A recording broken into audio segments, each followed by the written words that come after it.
Bom dia, a paz do Senhor. Nós estamos iniciando mais um devocional aqui neste canal.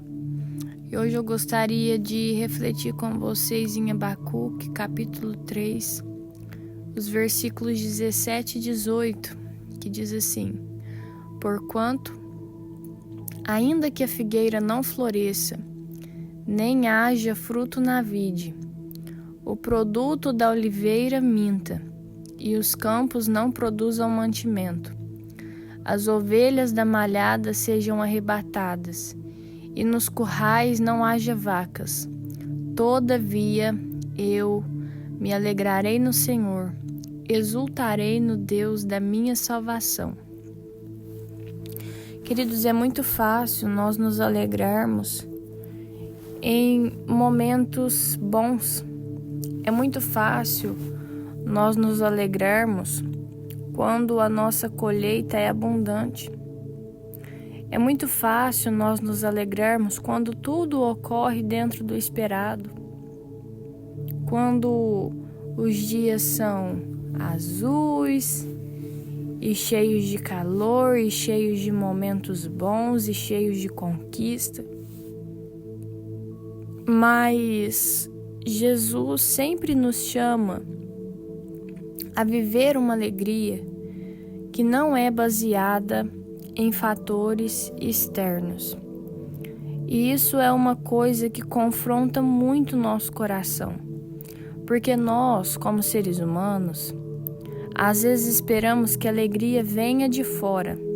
A gente espera que coisas boas aconteçam ao nosso redor para nos contagiar com alegria. Mas a palavra do Senhor vai apontar em todo o tempo para uma alegria que brota de dentro para fora e não de fora para dentro. Uma alegria que brota dentro do nosso coração, uma alegria que brota no nosso espírito. Então, este versículo aqui que nós lemos, ele é muito bonito. É difícil de ser vivido. É difícil de ser vivido, é árduo. Só que se nós, queridos, nos esforçarmos, nós vamos provar de uma alegria que nós jamais provamos. Uma alegria plena, uma alegria verdadeira. Uma alegria que não depende daquilo que acontece ao nosso redor. O Espírito Santo deseja trazer estrutura para a nossa vida. Sabe, se a nossa alegria for depender de fatores externos, onde a gente vai estar bem, no outro a gente vai estar mal, no outro a gente vai estar mal de novo, no outro a gente vai estar pior, aí no outro vai dar uma melhorada, sabe, vai ficar uma montanha russa. Mas Deus deseja que nós sejamos verdadeiramente alegres.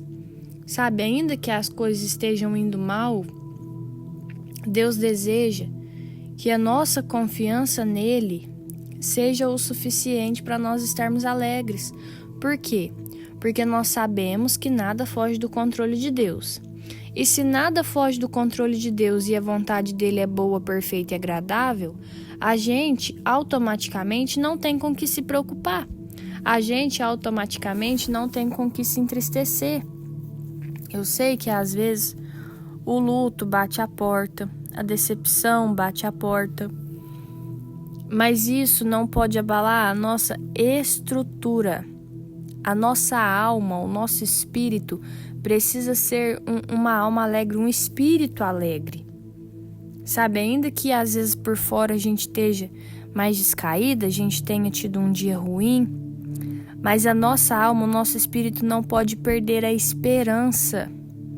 Essa alegria do Senhor nos traz a esperança.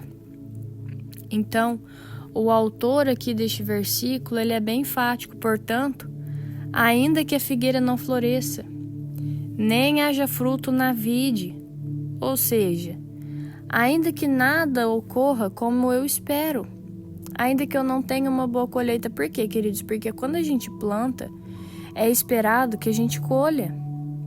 Quando a gente rega, é esperado que aquela planta floresça.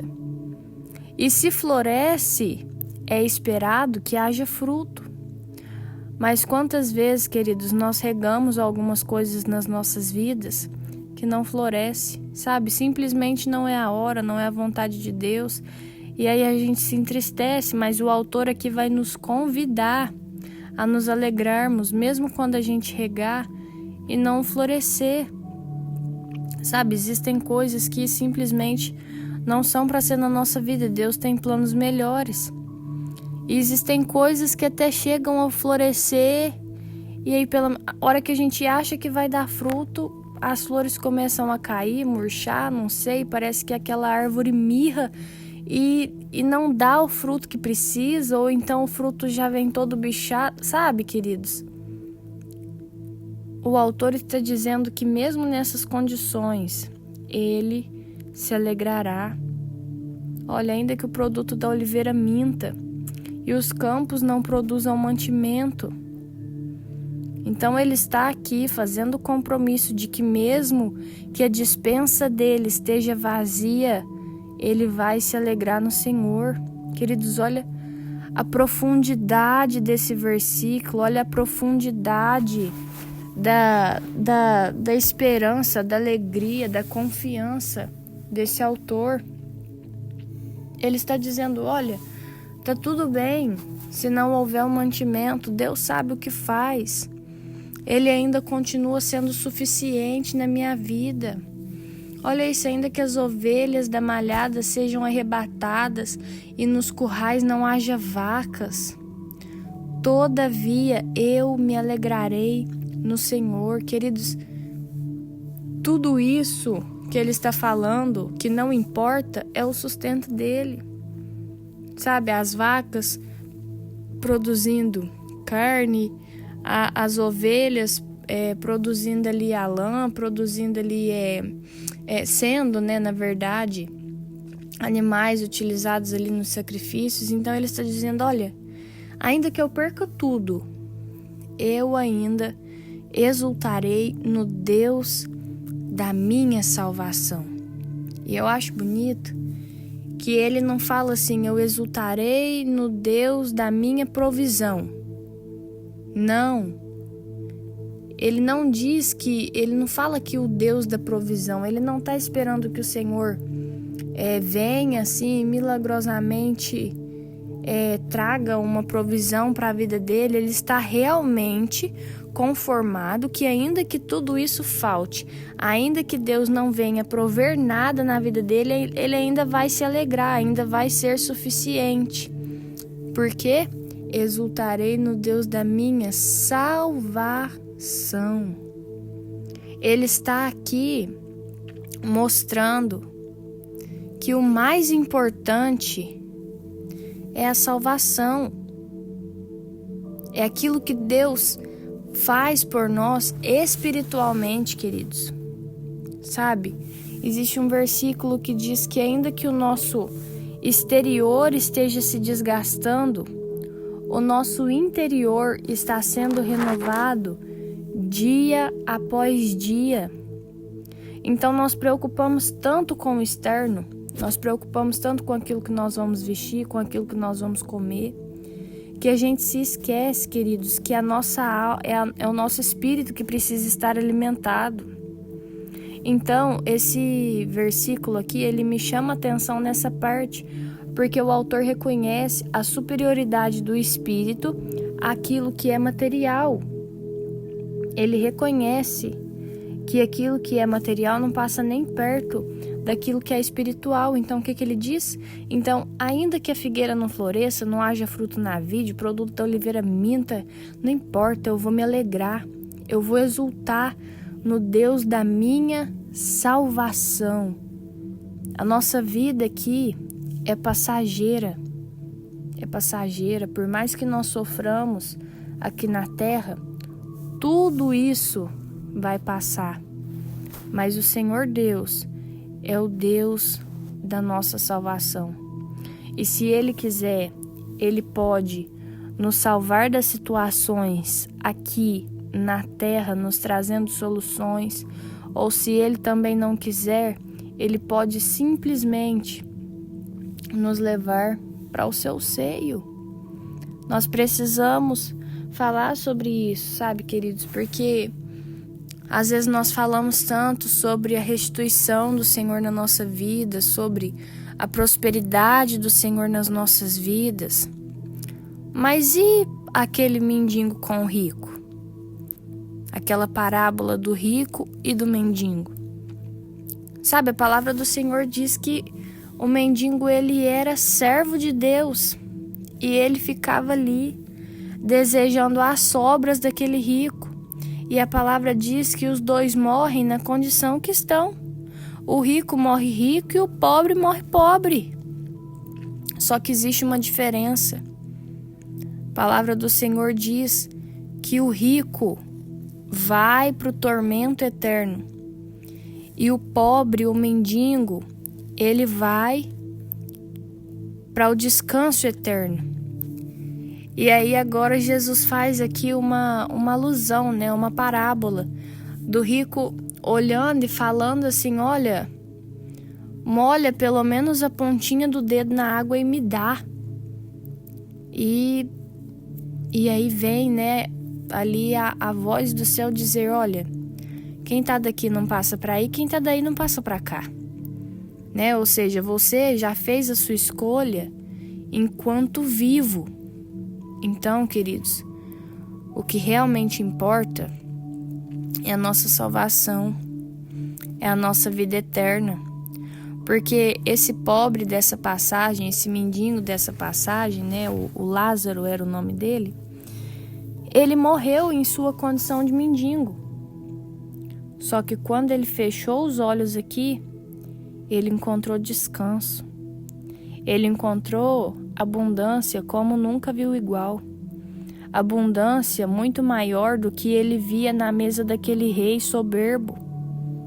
E por outro lado, aquele rei que tinha tudo com tanta fartura na terra, quando morreu, ele desejava que o Lázaro, o mendigo, molhasse o seu dedo e chegasse na boca dele para que ele pudesse se refrescar. Então, queridos, que nós possamos pensar sobre isso, que nós possamos refletir sobre isso, que nós possamos nos alegrar no Senhor todos os dias, sabendo que Ele é o Deus da nossa salvação, sabendo que não importa o que aconteça ao nosso redor, ainda podemos nos alegrar em Deus. Podemos nos alegrar em Deus. Ai, Melody, mas eu não tenho motivos. Você ainda consegue se alegrar em Deus. Sabe, eu sei que às vezes nós não conseguimos enxergar um motivo de alegria, sabe, ao nosso redor. Mas o sacrifício de Jesus naquela cruz, queridos, deveria ser o maior motivo de alegria nas nossas vidas. Eu vou apenas ler aqui a passagem que eu estou citando do rico e do Lázaro, que se encontra em Lucas capítulo 16, a partir ali do versículo 19. Jesus continuou: havia um homem rico que vestia roupas muito caras e todos os dias dava uma grande festa. Havia também um homem pobre chamado Lázaro que tinha o corpo coberto de feridas e que costumavam largar perto da casa do rico. Lázaro ficava ali procurando matar a fome com as migalhas que caíam da mesa do homem rico. E até os cachorros vinham lamber suas feridas. O pobre morreu e foi levado pelos anjos para junto de Abraão na festa do céu. O rico também morreu e foi sepultado. Ele sofria muito no mundo dos mortos. Quando olhou, viu lá longe Abraão e Lázaro ao lado dele. Então gritou: Pai Abraão, tenha pena de mim. Mande que Lázaro molhe o dedo na água e venha refrescar a minha língua, porque estou sofrendo muito neste fogo. Mas Abraão respondeu: Meu filho, lembre que você recebeu na sua vida todas as coisas boas. Porém Lázaro só recebeu o que era mal. E agora ele está feliz aqui, enquanto você está sofrendo. Além disso, há um grande abismo entre nós, de modo que os que querem atravessar daqui até vocês não podem, como também os daí não podem passar para cá. Então, queridos, é como eu sempre digo aqui, nós temos uma chance aqui de escolher entre céu e inferno. A vida terrena, ela é uma montanha russa. Hoje a gente tem dinheiro, amanhã não tem mais. Hoje a gente tá comendo do bom e do melhor, amanhã é arroz, feijão e ovo, sabe? As coisas são assim, a economia muda, pessoas levam golpes, sabe? A vida aqui é uma montanha russa. Hoje a gente tá feliz, amanhã já não tá mais, sabe? No outro dia é o melhor dia da nossa vida, no outro a gente perde alguém que a gente ama e a gente gostaria simplesmente de não existir mais. Mas a nossa vida eterna, ela precisa ser cuidada minuciosamente. Porque aqui na Terra, nós temos várias chances de buscar melhorar de vida financeiramente falando, emocionalmente falando. Mas quando nós estamos falando na nossa vida eterna, nós temos apenas 2 escolhas. Sabe, nós precisamos escolher rápido, porque nós não sabemos do dia de amanhã. A gente não sabe se a gente vai morrer hoje, se a gente vai morrer amanhã, se a gente vai morrer só daqui 10 anos. Então, é por isso que o autor do versículo ali que nós lemos fala, olha, todavia me alegrarei. Porque ele sabia que independente do que acontecesse aqui na terra, o mais importante era a vida eterna. Então ele fala, olha, eu vou me alegrar. Ainda que nada seja como eu esperei, ainda que não haja o mantimento, ainda que eu perca os meus animais, eu vou me alegrar no Senhor, porque Ele é o Deus da minha salvação. Ele é suficiente na minha vida. Então, queridos, que nós possamos refletir sobre isso hoje. É uma palavra desafiadora, mas é uma palavra necessária. Que nós possamos refletir sobre isso, que essa palavra possa ser remoída no nosso coração durante todo o dia, que nós possamos entender que a nossa alegria precisa estar em Cristo e não nas coisas exteriores. Amém? Eu vou orar por você. Senhor, meu Deus, muito obrigada, Pai, por tudo que o Senhor tem feito. Obrigada pela nossa casa, pela nossa família, pelas bênçãos derramadas sobre nós. Obrigada, Pai, por nunca nos deixar, por nunca nos abandonar. Obrigada, Jesus, por nos dar uma alegria plena, Pai, uma verdadeira felicidade que não é alicerçada, Pai, naquilo que acontece ao nosso redor, mas que é alicerçada em Ti. É alicerçada, Pai, no prazer da salvação. É alicerçada, Pai, no prazer de ter um relacionamento íntimo com o Senhor. Meu Deus, em nome de Jesus, que o Senhor possa visitar cada coração triste neste momento, Deus. Que o Teu Espírito Santo possa alegrar. Que o Teu Espírito Santo possa trazer a memória dessa pessoa, Pai. O quanto o Senhor a ama, o quanto o Senhor quer bem e o quanto o Senhor está cuidando de nós nos mínimos detalhes, ainda que não pareça. Em nome de Jesus, Pai, que o nosso coração hoje esteja cheio de alegria, alegria verdadeira, Pai. Em nome de Jesus, amém. Se esse devocional falou com você de alguma forma, curte, comenta, compartilha, se inscreva no canal. Até o próximo vídeo e tchau!